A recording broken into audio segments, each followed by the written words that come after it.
Olá pessoal, tudo bem com vocês? Sejam bem-vindos à segunda parte sobre a aula de membrana. Se você não viu a primeira, pode parar aí e vai lá ver, ok? Muito bem, então lá na primeira parte a gente finalizou o nosso estudo sobre a bicamada fosfolipídica, né? Então vamos olhar aqui mais uma vez. Olha lá, o que a gente viu?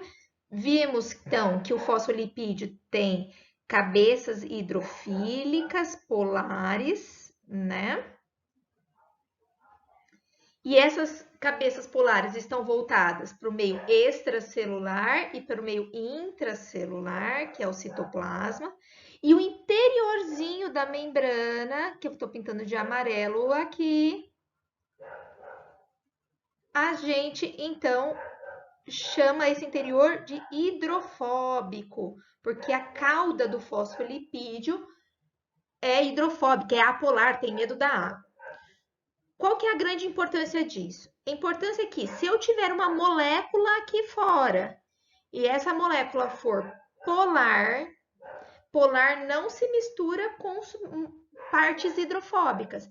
Essa molécula ela não vai conseguir passar pelos lipídios, porque o interior do lipídio é hidrofóbico e a molécula polar é hidrofílica. Mas essa molécula hidrofílica, essa molécula precisa entrar na célula. Então, por onde que essa molécula vai passar? Ela vai passar pelas proteínas. Gente, o inverso pode ser o contrário. A molécula pode estar aqui dentro e ter que sair, ok? A célula fez uma substância polar e ela precisa sair para outro lugar. Então, essa substância, ela vai ter que sair pela proteína. Então, as proteínas que estão na membrana, elas são importantíssimas, porque ela, além de ter várias funções, por elas vão passar moléculas hidrofílicas, que é o que a gente vai ver, ok? Na membrana existem dois tipos de proteínas. As integrais, anotem aí. O que são as integrais? São as intrínsecas. São aquelas que estão inteiramente na membrana plasmática. Vou fazer aqui de preto, ó, intrínseca, ó, formando verdadeiros mosaicos. E as periféricas, que ou elas vão estar ligadas na parte de cima, na cabecinha do fosfolipídio, ou na parte de baixo. Vejam que as periféricas elas estão frouxamente ligadas na cabeça do fosfolipídio. Antigamente acreditava-se que essas periféricas elas estariam semi-inseridas, metade inseridas. Hoje já se sabe que não. Então, ou elas estão totalmente inseridas, que são as proteínas integrais, ou elas estão ou para o lado de fora ou para o lado de dentro, que são as extrínsecas ou periféricas. Então, lembrando, as proteínas periféricas não estão embebidas, não estão dentro da bicamada lipídica, estão frouxamente ligadas à superfície da membrana, seja para o lado de fora ou para o lado de dentro. A partir de agora, a gente vai estudar as proteínas integrais, ok? Que vai ser de utilidade para nós no transporte de substâncias. Basicamente, a membrana ela tem dois tipos de proteínas integrais, que são fáceis de entender. Vamos começar pela proteína canal. A proteína canal, pelo próprio nome diz, formam verdadeiros canais, verdadeiros túneis. Então, se você pegar uma folha e fizer isso daqui, né? Então, isso aqui é a proteína canal. A molécula vai entrar na célula ou ela vai sair da célula. Né? A gente tem a impressão que as moléculas só entram, né, na célula. Não, as moléculas podem sair da célula. Então, proteínas canais formam um verdadeiro túnel hidrofílico. Vejam que o interior da proteína tem que ser hidrofílico. Por que hidrofílico? Tem que ser polar, mais uma vez, para as moléculas polares passarem. Porque essas moléculas polares não conseguem passar pelos fosfolipídios, que são hidrofóbicos os seus interiores, o seu interior, ok? Agora, e a proteína carreadora, também chamada de permease? A proteína carreadora ou permease, ela é mais chique. Ela muda a sua conformação quando pega uma substância. Então, vamos supor que ela está aqui, precisei pausar o vídeo por causa de caminhão. Então, a proteína carreadora está aqui, ela vai pegar a substância, vai mudar a sua conformação e vai jogar a substância para dentro da célula. Ou vai pegar a substância, mudar a sua conformação e colocar a substância para fora da célula.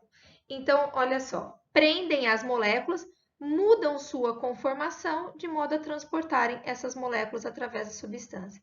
Então, olha aqui, ela abriu, pegou a molécula, lembrando molécula hidrofílica, e mudou a conformação.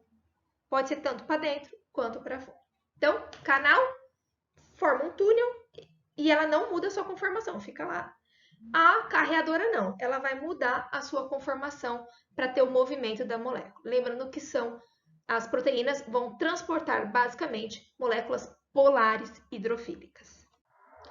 Ana, mas a proteína na membrana plasmática ela só tem essa função? Não, o transporte de substâncias é apenas uma das funções da proteína. As proteínas têm vários outros tipos de funções na célula. Por exemplo, o reconhecimento celular.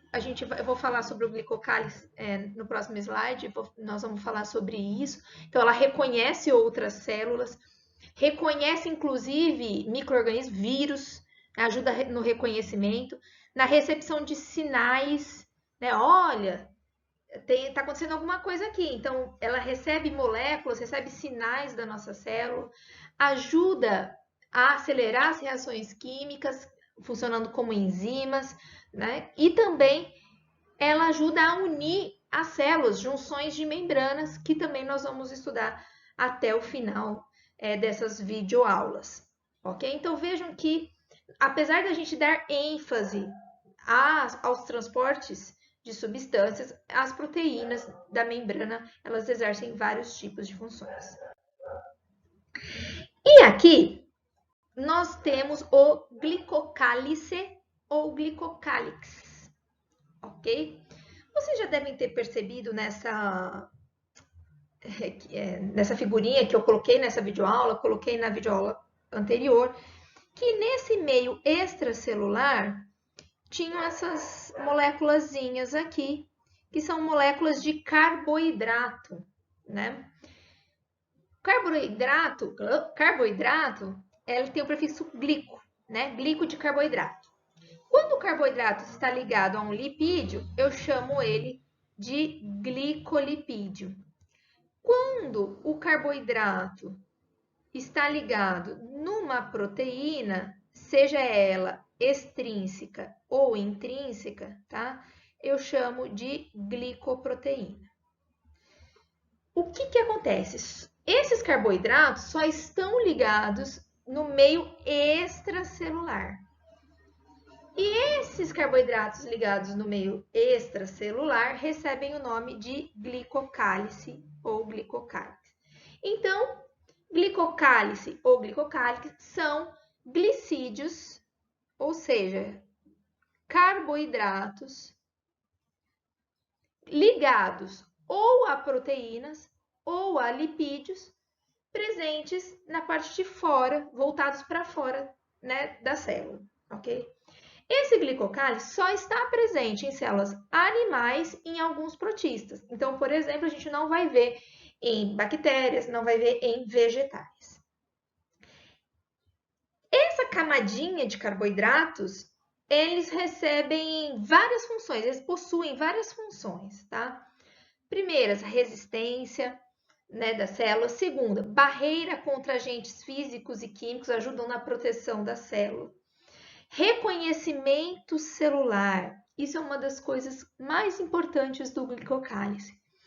Células iguais possuem carboidratos iguais. Então, eu já até falei isso na outra videoaula, elas se reconhecem. Ah, então nós somos a mesma célula, células parecidas. Ah, não, células diferentes. Isso é importantíssimo no transplante de órgãos. Uma das causas de rejeição de órgãos, né? Quando a pessoa recebe órgão de outra pessoa, o glicocálice dela, né, tende a ser diferente e isso pode causar uma rejeição no órgão daquela pessoa, porque a nossa célula não reconhece o glicocálix da pessoa que nos doou o órgão, ok? Eu queria que vocês se atentassem nessa figurinha aqui do lado direito em cima. Toda essa cobrinha aqui seriam as proteínas, ok? As proteínas. E essa estrutura aqui que vocês estão vendo de forma geométrica são os carboidratos, que seriam o glicocálice. Eu vou até pintar de amarelo, ó. Isso aqui é o glicocálice.